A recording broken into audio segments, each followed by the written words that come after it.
Today on Locked On Rockies, the Colorado Rockies add their utility player, but it's overshadowed by the fact that an NL West rival continues to gobble up great talent.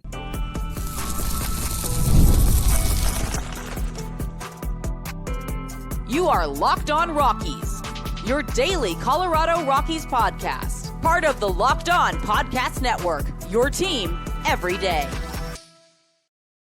Rock on Rockies fans, welcome into the Locked On Rockies podcast for today, the 20th day of January in the year 2026. I'm your host of the Locked On Rockies podcast, Paul Holden, bringing you your daily Colorado Rockies talk right here on the Locked On Podcast Network, where you can find your team every day. And if your team is the Colorado Rockies, you're in the right spot because that's what we do around here. Free and streaming on your favorite streaming services and on the Locked On Rockies YouTube channel, where you can be part of the show. You can fire off your Rockies hot takes.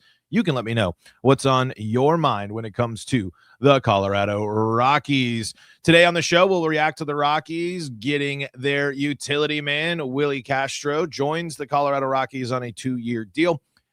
Overshadowing that, though, the Dodgers signing Kyle Tucker and setting off a storm of takes, thoughts, and all that here over the weekend for the NL West. I guess we can still call them rivals. Is anyone rivals with the Rockies still, as the Rockies are trying to figure everything out? I'll leave that up to you. But before we go any further, I want to let you know, of course, that this is the Locked On Rockies podcast, where we are your spot for everyday Rockies talk. I am your Rockies fan extraordinaire, Paul Holden, bringing you your daily Colorado Rockies talk. I've been doing it for over 5 seasons now. I've been rocking and rolling with the Colorado Rockies my whole life. We'll react to those contracts. We'll dive into the details, get some of your thoughts from the Locked On Rockies YouTube comment section, all on today's episode. And again, thank you so much for making us your first listen of the day. So let's start with the Rockies news here. Of course, Rockies adding Willi Castro here. And hey, these again, another move that isn't going to really necessarily make you the most excited, but this is a high ceiling move. It kind of does feel like the Estrada move of last year. But one of the big things I looked for, though, when I wanted to compare the two for the Rockies making this move here, Estrada, unfortunately, throughout his time, has struggled to stay on the field. And we saw that last year, right? Unfortunately, dealing with a couple of injuries. And what was the big what if, or the big the issue with Estrada going into last year, and the question mark when the Rockies did sign him? It was going to be health. So one of the big things that I looked at here is Willi Castro here. He has, since becoming basically a major leaguer, an everyday major leaguer here, he has played in at least 100 games since 2020 and 2019, where I'm not sure what his role necessarily. He did get Rookie of the Year votes, and 36 games played in 2020 was a significant amount of those games. Only 30 games prior to that. But Willi Castro has been on the field for over 100 games since 2020, right? So that's 2021 through now, including being on 2 teams. He only played 34 games for the Cubs last year and 86 games for the Twins. But again, you combine it, that's over 100 games, 120 on the nose. 120 there, which is, which is a shame after being named an all-star in 2024, playing 158 games, and then 2023 kind of showing up on the scene a little bit here with his best season there in 124 games. But that's the main thing, I think, right here. Not only the questions about what version of this player are we going to get? That's kind of our next topic here, but it's just availability here. The Rockies needed Estrada to be in the lineup last year, and he unfortunately wasn't able to escape the injuries and get himself onto the field. 39 games played for Estrada in 2025, 96 games played in 2024. Had the 2 seasons in 23 and 2022 with over 100 games, 120 in 23, and 140 games played in 2022. No big surprise, also his 2 best seasons there, but 52 games played in 2021 and in 2026, 26 games. So again, not nearly as much availability and ability to be on the field. it's kind of cut and split in hairs in some of that stuff, not massive differences in the games played for you say 2024 when you're looking at it's actually a pretty big there, but compared him to the 2025 version and the 112 games that he played in 2022. But I like that for Castro here. It seems like the best thing that he can be is available for the Colorado Rockies. And we know that players, if you give them the consistency and you give them the familiarity, that's going to be helpful here. The other thing that I like about this, and I think kind of opens up an intriguing door here, was after I read a little bit from this Purple Row piece here from Evan Lang. Rockies signed Willi Castro. Let's just get a little background here about Castro from Evan here. The Colorado Rockies are bringing another veteran free agent into the fold. ESPN's Jorge Castillo reported Thursday afternoon that Willi Castro will be donning purple pinstripes on a 2-year, $12.8 million deal. The switch-hitting super utility man is largely a middle infielder, but has played significant innings at every defensive position save first base and catcher. Quick and equipped with a strong arm, Castro is capable of playing all three outfield positions as well as third base. He's even logged 6 career appearances on the mound. The Rockies had reportedly been interested in Castro around the winter meetings, and Rene Descartes also explored the idea over there on Purple Row. Checking out.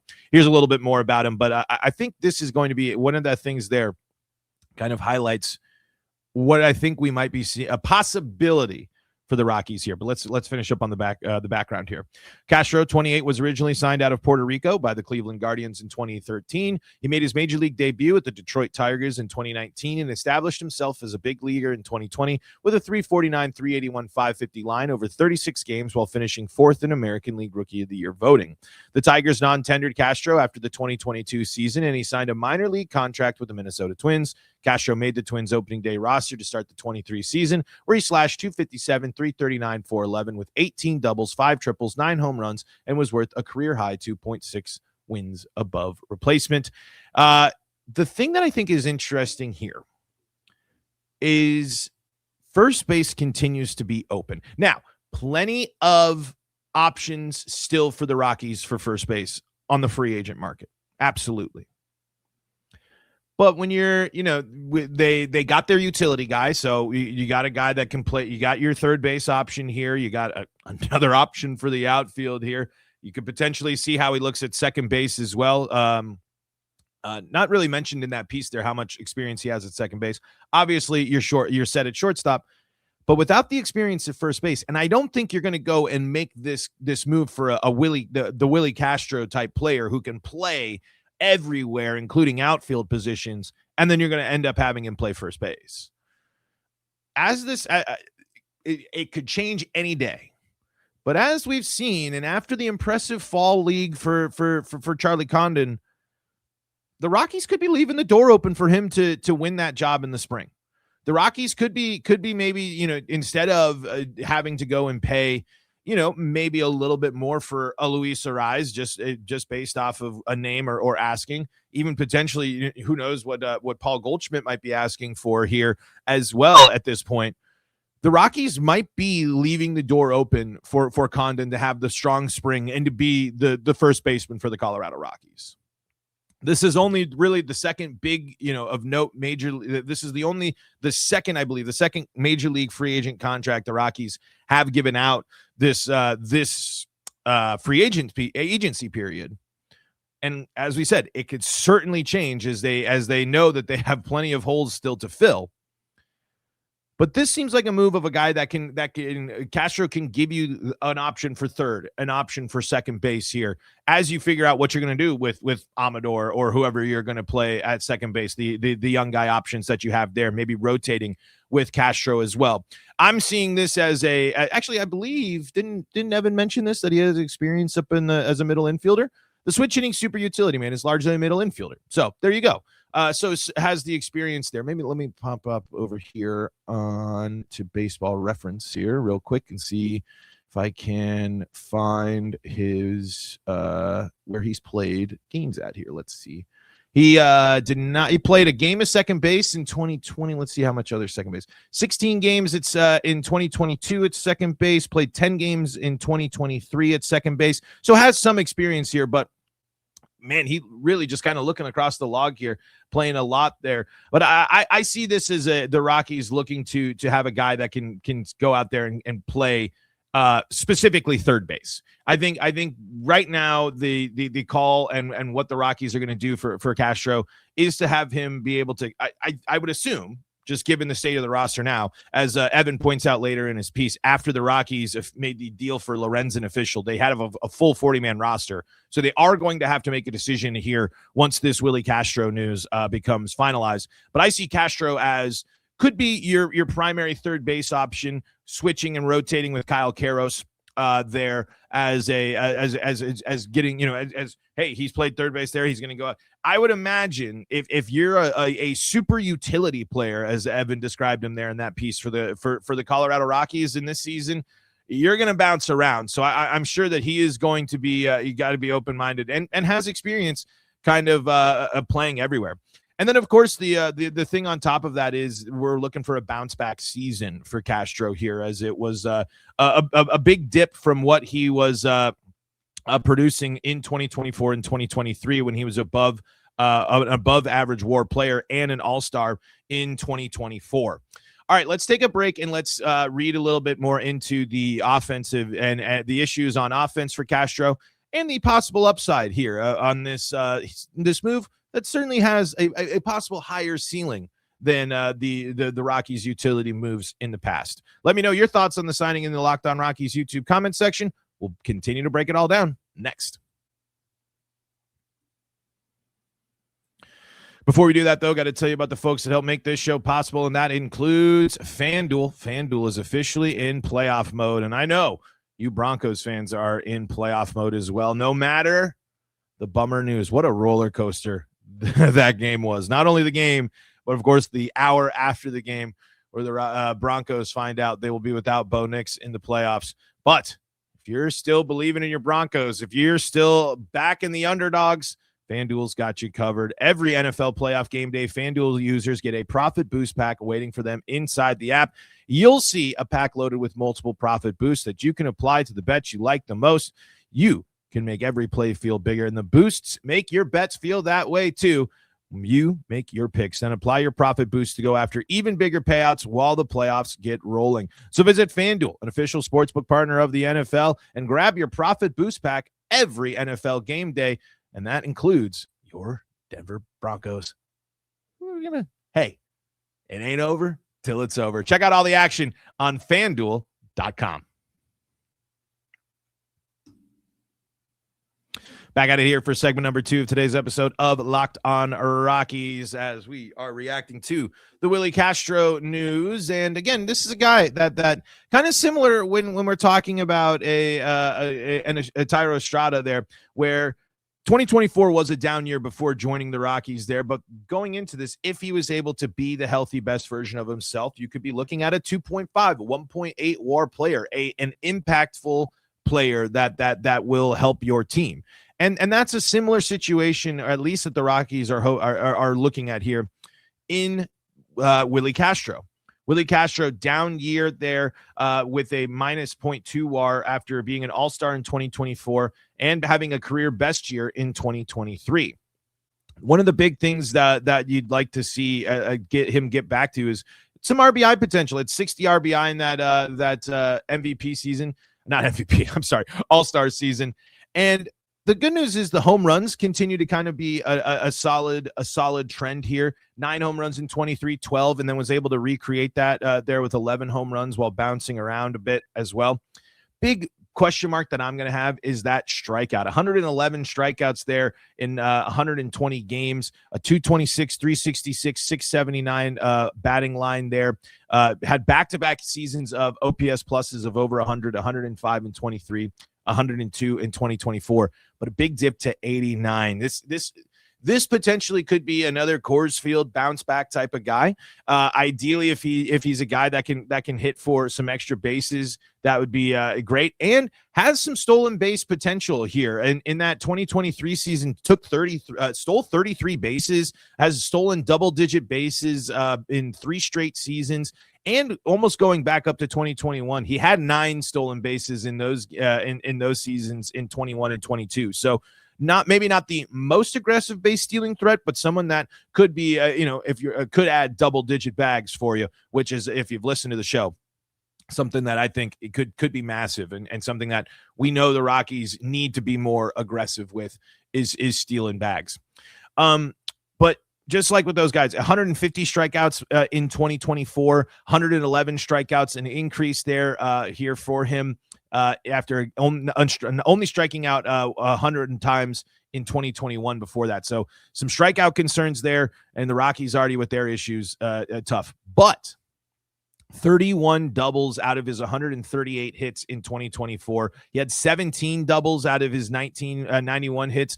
Doubles always going to play well for the Rockies at Coors Field. So again, this is a guy that certainly has to show that he's bouncing back. Certainly has to demonstrate on the field that he's back to his all-star, closer to his all-star version of himself before we can get overly excited.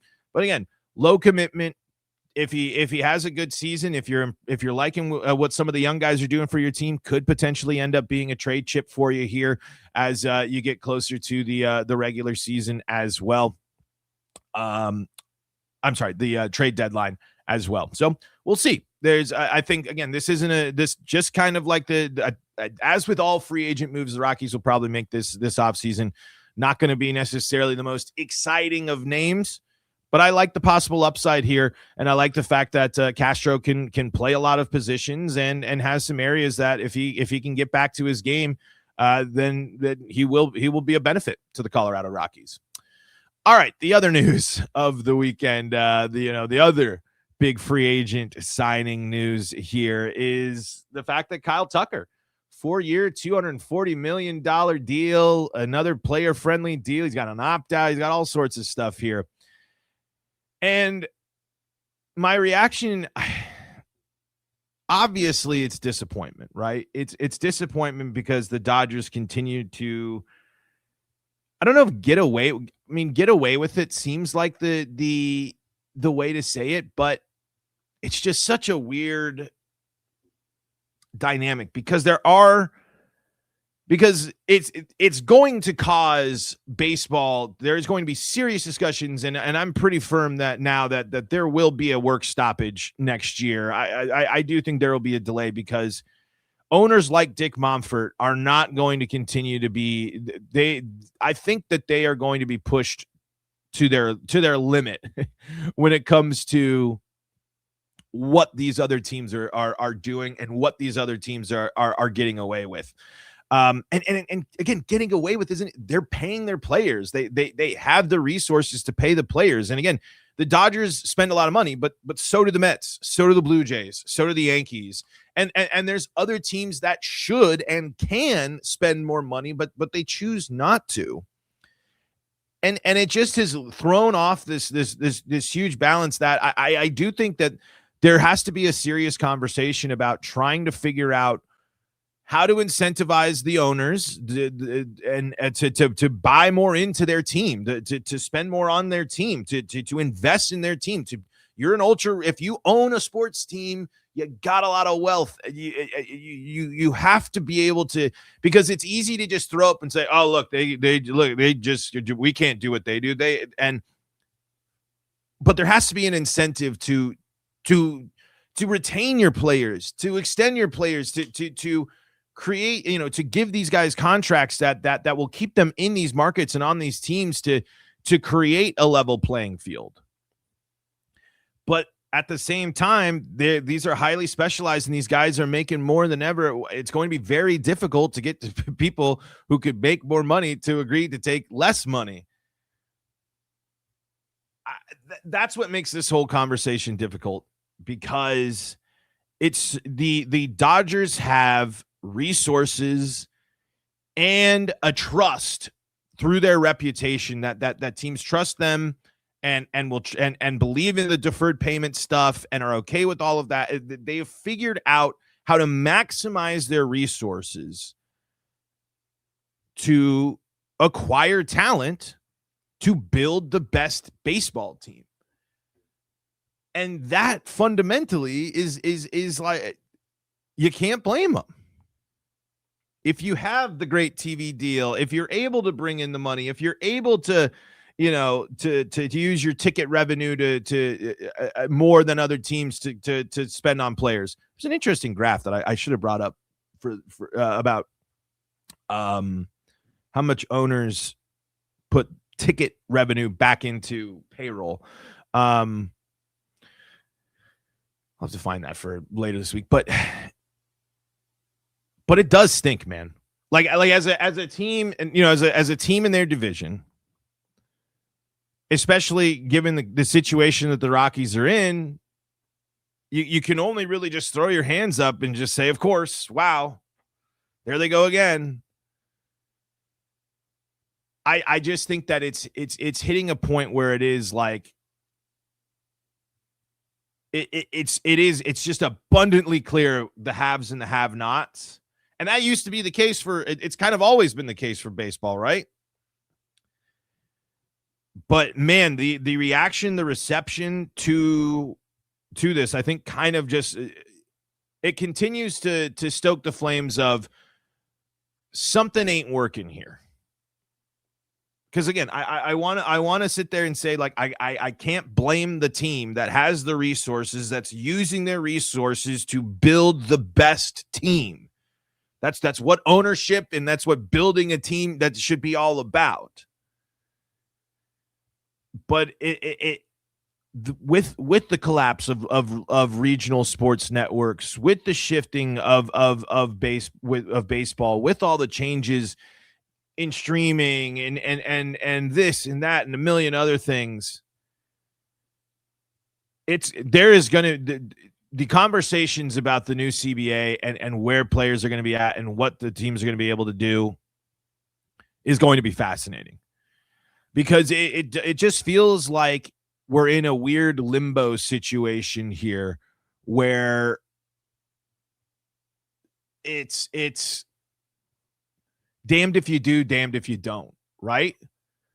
Because teams should be rightfully criticized for not going out there and getting their guys or extending players, especially if you're a team that you have a core, that you believe in your farm system, that you've been drafting and developing, that these guys will help, for a prolonged period of time as you continue to be, do what your strengths are, which is, if you're not going to sign the free agent sound, then you got to be good at developing your talent, right? But you still got to pair the talent with those guys in order to compete, to create a competitive team. And damned if you do, because gosh darn it, can somebody other than the Dodgers step up and produce a enticing enough contract for these guys to go elsewhere? It is really annoying that one of the worst teams in baseball and one of the worst teams in baseball history has to go up against basically an all-star team. That is not enjoyable. As a Rockies fan, that's not enjoyable. It is not fun to watch the Rockies play the Dodgers. But is it the Dodgers' fault that the Rockies are in the situation that they're in? No. It's not the Dodgers' fault that the Rockies are in their situation and decided to make their decisions on building a team their way versus the Dodgers, building it their way. With the obvious context of the Dodgers having many, many, many more resources than the Rockies. But I'm just saying, why would the Dodgers or Dodgers fans feel any sort of sympathy instead of just, especially to a Blue Jays, a Mets, a Yankees, a Red Sox fan, where these teams got money, these teams have influence, these teams have power. Why aren't you using it? Why are the Yankees allowing everyone? It's just amazing that at one, there's different versions, right? The Dodgers are this generation's Yankees. And I mean, even those Yankees didn't even get stuff done. I mean, you know what I mean? Like, they didn't even get a salary cap and things like there. I'm much more fuzzy about the details there. I'm sure there are some differences then compared to today, but it's just a really weird spot, I think, that baseball finds itself in, because there are very solid arguments on both sides, mixed in with the fact that you got to also get the players to come to the table and agree to something that they historically have never agreed to. But one thing's for sure, Dick Monfort's going to be involved in these conversations. He has been involved in these conversations. He has been an advocate for salary changes and for payroll changes in the league. So we will see Dick Monfort involved in this, I am sure. All right, let's wrap things up today, and I want to hear your thoughts on the Kyle Tucker situation as well. We got a couple of them from the weekend, so we're going to dive into the Locked On Rockies YouTube comment section coming up next.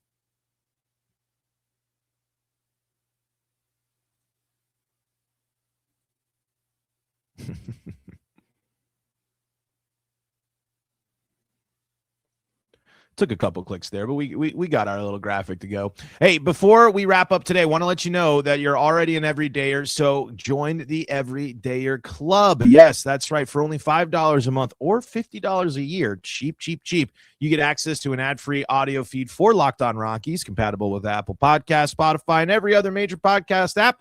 And you can get an invite to the members-only Locked On Everydayer Club Discord server, which includes a group chat just for listeners of this show. Go to lockedonrockies.supercast.com. That's lockedonrockies.supercast.com.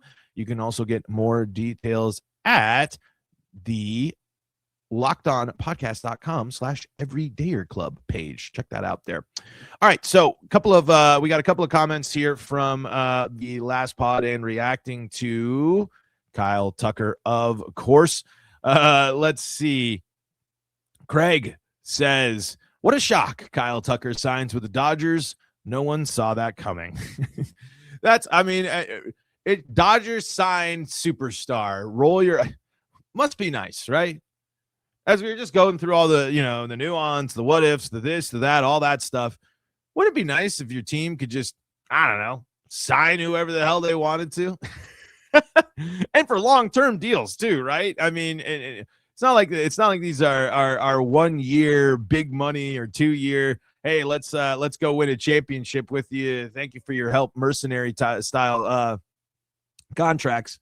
They go out and do it. They're multi years, which is it's impressive. Of course, the Mets go out and get Bo Bichette for a crazy deal as well. So we were just talking about these other owners needing to spend money. Mets certainly going out and spending money. Owners are the top payrolls are going to be spending, I'm sure. But it's just one of the it does take the air out of your tires a little bit here. Here's what Luxay says. This is about our Hunter Goodman conversation last week about the top 100 players. I'm really hoping Hunter Goodman doesn't follow the trend like what happened the past 3 seasons with Nolan, Jones, and Doyle. I don't want a good season for 1 year and then suck the next season. I really hope Goodman breaks that trend. Yep, I mean with a lot of the young Rockies guy, it is consistency. It is established that this is who you are. It's not just a flash in the pan. You are an all-star caliber player, and that's what we're hoping for when it comes to Goodman, Tovar, and Doyle. Again, Doyle does get a little bit more leniency for just everything that happened off the field last year, and not being healthy. Let's see here. Volcanics says, of course, Goodman being a top 100 player does something for me as a fan. That shows progress. He's a homegrown player, proving it at the major league level, and he plays a scarce position. One of our goals in the next 2 years is to see at least 3 players on that list. And I think good seasons from Tovar and Doyle could put them on that list. And not only is it a scarce position, it's a position the Rockies historically have struggled at as well. They have not been great at developing catchers, and Hunter Goodman has really bucked that trend so far. So let's hope that he can continue that here. Marco says, thanks again for all your pods, Paul, and continuing to be our voice. We have been clamoring for change for years now, and I think it's a different kind of waiting game. The Rockies ship has been lumbering along for years, seemingly without a rudder, and now that a new one is in place, I think that this is both Paul DePodesta and Burns, plus their hires. It's going to take time to turn the ship around. I think we'll see a course corrections this year, but I still think we're 3 seasons away from being truly competitive. So long as we're moving in a positive direction, I'll be happy or happier. A 20% improvement in wins would put the Rocks over 50, which I think is more than doable. And I believe the early looks we have on for Rockies wins 54.5. We'll dive into that this week. I'm with you. Show us progress. Be better than the worst team, one of the worst teams in baseball history. Show us improvement from some guys. Show us and tell us too. Like actually show us, hey, this is how we're preparing differently. This is what we've implemented. This is what's different. This is how Rockies baseball should be different because XYZ. We're doing this. We're implementing this. We're trying this. That type of stuff matters. All right, folks, that is going to do it for today's episode of Locked On Rockies. Thank you so much for making us your first listen of the day. For your second listen of the day, go check out the Locked On MLB with our guy Sully.